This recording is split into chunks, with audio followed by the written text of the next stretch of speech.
verse 28, the word of God says, the Son of Man came not to be served, but to serve. And tonight on the show, we have somebody with a beautiful servant heart named Rose Stephen, if I say that correctly. Everybody, an amazing lady that I met this year, and she's here to share and to keeping it real. Welcome to tonight's show. Okay, Rose, welcome to our show. This is normally a much more calmer setting, but thanks to load shedding and Eskom, once again, we've been, pressed with time, but welcome to the show. I'm glad that you could make it in time. Liesl, thank you so much for having me. It's really a pleasure being here. Awesome, thank you. Awesome, thank you so much. So, Rose, I've heard a little bit about yourself. You said your life, or the purpose that God called you for, your call for ministry, came at the age of 16. That's correct. So, at 16, what was that specific moment that makes you realize? Liesl, just to give you a bit of context, when I come from a long line of pastors, evangelists, teachers, preachers, and I think, it's a no-brainer almost, but I think when the minute you say yes to Jesus, it's always about saying the yes.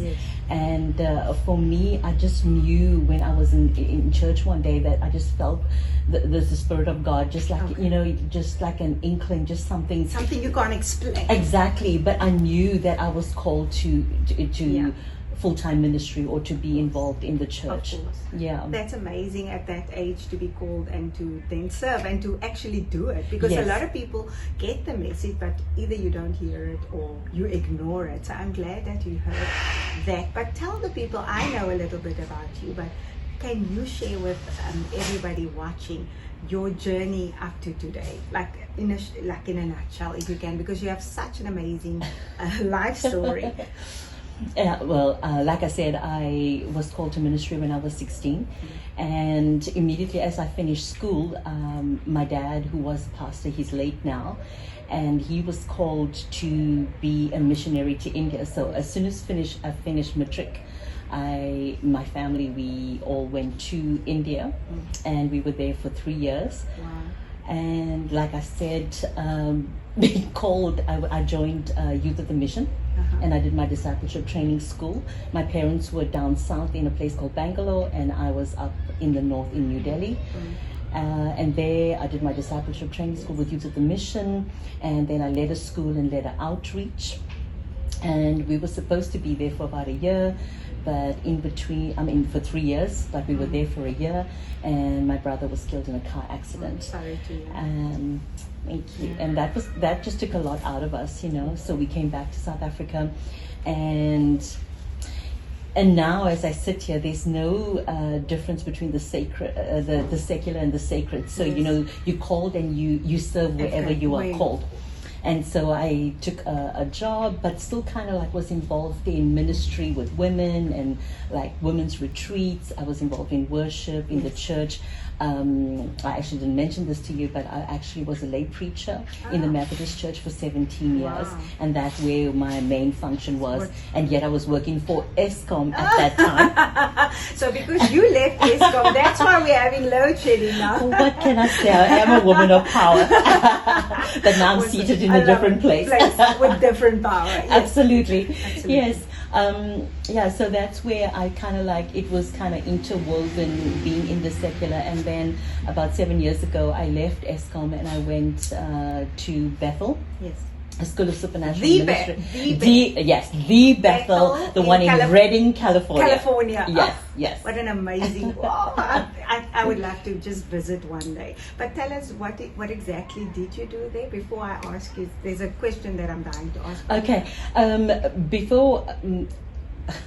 when I resigned my job, I knew that there was always something more that I wanted to do, especially with my faith. Yes. I'm always pursuing God in a deeper level, wanting to go deeper with Him, number one, and also very much in the supernatural, because I want to see Jesus get His full reward. And what do I mean by that? Yes.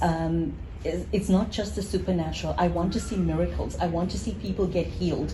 And I know there is some theology around that where people are like, oh no, Jesus doesn't. For me, when I look at the Gospels, I'm always so intrigued how Jesus he healed everyone that came to him. So yeah, I think it's the normal thing in our society or in our households that one is expected to have a 9-to-5 job. Absolutely. So yeah, it can become tricky. But now, being a missionary, it's difficult. I know there's a lot of challenges.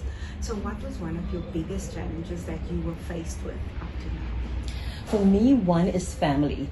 I think, as much as we all serve God and we want to please God and do the best, I think for me it was always been my family where they gave me their support, but I always felt like they were like, Rose, just get that, like you said, that 9-to-5. Finances was actually never a challenge for me because I just trusted God at 19. When I was in India already, I knew what it was to trust God, and I saw how God provided for me. My parents were nowhere near me, and yet I could pay for my school fees, and I could pay for my train ticket back to Bangalore. So, from that perspective, when I think of a challenge, I think traveling alone, I don't know, there wasn't really a challenge like I could say, it was so challenging. The challenge for me is just traveling alone and just being on my own. I think that for me is a bigger challenge more than anything else, because I feel like I'm such an independent person, and I'd like to think I am an overcomer. So I just kind of get in there and I just go for it. Yes, of course. It's that type of strength and that type of faith can only come from absolutely, from God, I think. Absolutely. Also the challenges, and then there's beautiful things, of course, beautiful memories that you made, of course, all over the world. You've seen a lot of places, but for you, which one would you prefer to go back to? Because I know that you are busy with NGO. Yes. You can tell us a little bit about that before we talk about that. Oh, the NGO, that's amazing actually how I even got into this job. Like I said, I left my job 7 years ago, and I came to the Western Cape, and I knew that I always wanted to be here after Bethel. Yes. And I kept praying and asking God, where do you want me to be? But I always felt and I knew in my heart that Cape Town was the place. But I just didn't know where and how. And yes. And so I came here about a year ago, and I landed up being in a place called Robertson, and a lovely, beautiful mountain lodge called Kanyesa Mountain Lodge. There's some free advertising there, Kanyesa. And I didn't know the people there as well, and they said to me, come here for 3 weeks, see what God is saying, and and I ended up staying there for 6 months.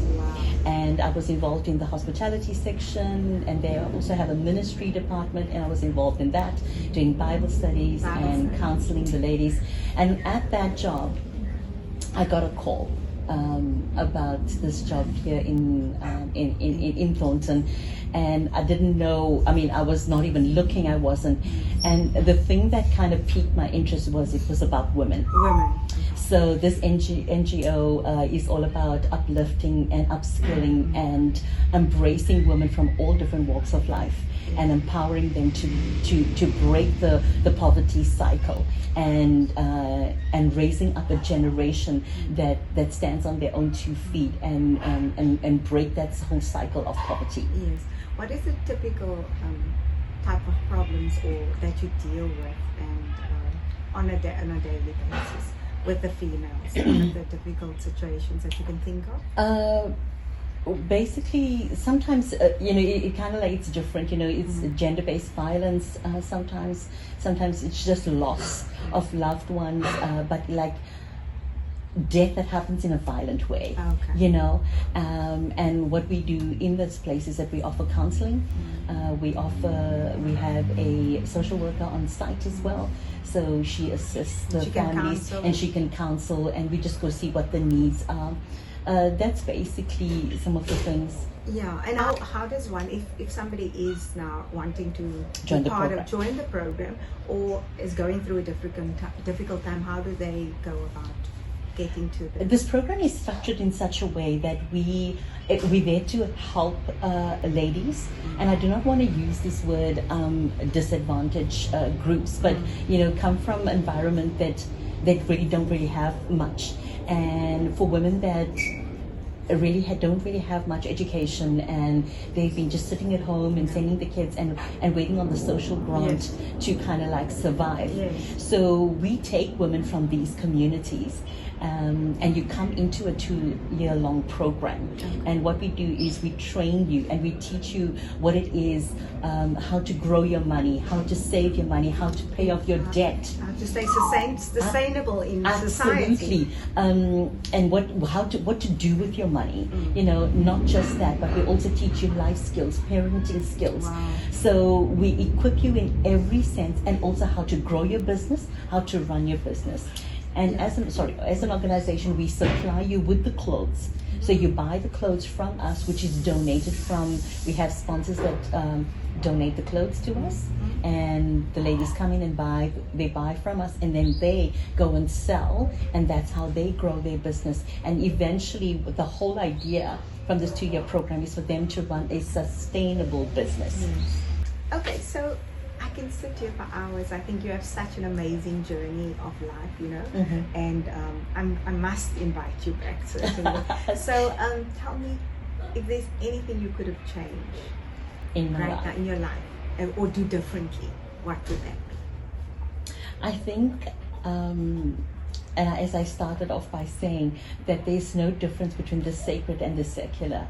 I think we can bring kingdom wherever. So you're either called to go out and be a missionary and be a pastor, or you can do both. And I think I should have settled that in my heart a long time ago, and that would have helped me to stabilize me a little bit more as to where my call lies, because I felt like I was kind of in ministry and then I was out of ministry, and as a result people did stop believing in me, because people go like, oh, what are you doing, you know? So you kind of look, the Bible says in James, you know, a double-minded man is unstable in all his ways, you know, and I think I would want to look at that differently in my life. Yeah. Of course.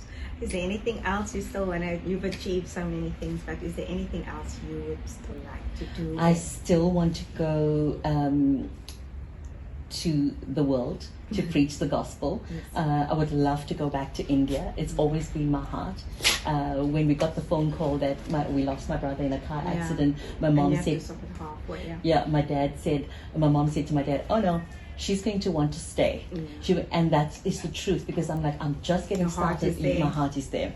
So I would love to go back to India and to just finish what was started, you know. Awesome. I hope that you do get there. Thank you. And you achieve all of that. And thank you so much for sharing your amazing story with us tonight. Everybody, that brings us to the end of tonight's show. And as I said right in the beginning of this show, Matthew 20 verse 28, let's remember to be servants for God. Have a great evening, everybody. Goodbye. And I'll take your pain, baby.